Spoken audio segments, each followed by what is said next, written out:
हमारी परंपरा में ये मान्यता है कि जिथे जाए बहे मेरा सदगुरु सो थान सुहावा राम राजे। अर्थात गुरुवाणी में अंकित है कि जहां भी गुरु महाराज के पावन चरण पड़ते हैं वह स्थान राम राज्य की तरह पवित्र हो जाता है। और यह हम सब का सौभाग्य है कि गुरु चरण यात्रा के दौरान हमें गुरु महाराज के पावन चरण पादुका और गुरु साहिबा की पावन चरण पादुका के दर्शन करने का सौभाग्य प्राप्त हो रहा है। मैं इस अवसर पर इस यात्रा के जो मार्गदर्शक हैं और जिनकी प्रेरणा से ये यात्रा और इस पूरे कार्यक्रम के साथ हम सबको जोड़ने का अवसर प्राप्त हो रहा है, ऐसे केंद्रीय मंत्री जो देश के विकास में आदरणीय प्रधानमंत्री जी के मार्गदर्शन में निरंतर प्रभावी ढंग से कार्य कर रहे हैं, ऐसे सरदार हरदीप सिंह पुरी जी का हृदय से धन्यवाद ज्ञापित करता हूं कि हमें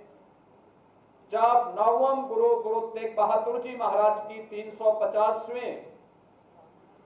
शहीदी दिवस कार्यक्रम के अवसर पर इस शहीदी वर्ष में हम सबको जुड़ने का सौभाग्य प्राप्त हो रहा है। उस अवसर पर हमें गुरु चरण यात्रा के माध्यम से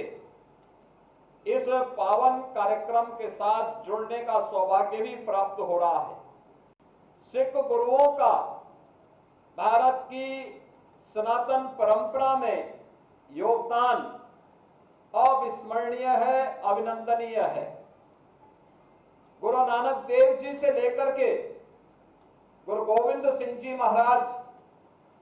और उनके चार साहबजादों का बलिदान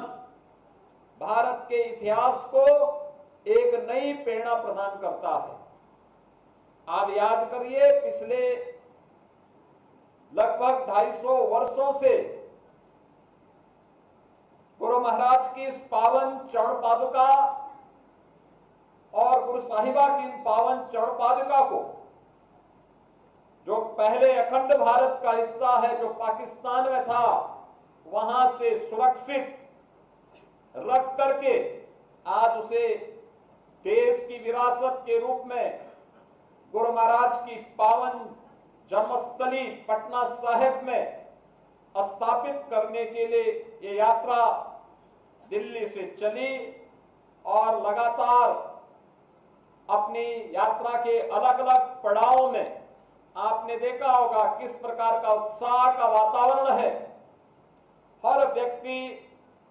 अपनी इस विरासत पर गौरव की अनुभूति करते हुए इसके साथ जुड़ने के लिए उत्सुक है। इस यात्रा के माध्यम से हमें भारत की गुरु परंपरा और सिख परंपरा पर गौरव की अनुभूति करने का एक अवसर तो प्रदान करता ही है, हमें एक नई प्रेरणा भी प्रदान होती है कि त्याग और बलिदान पर लिखी हुई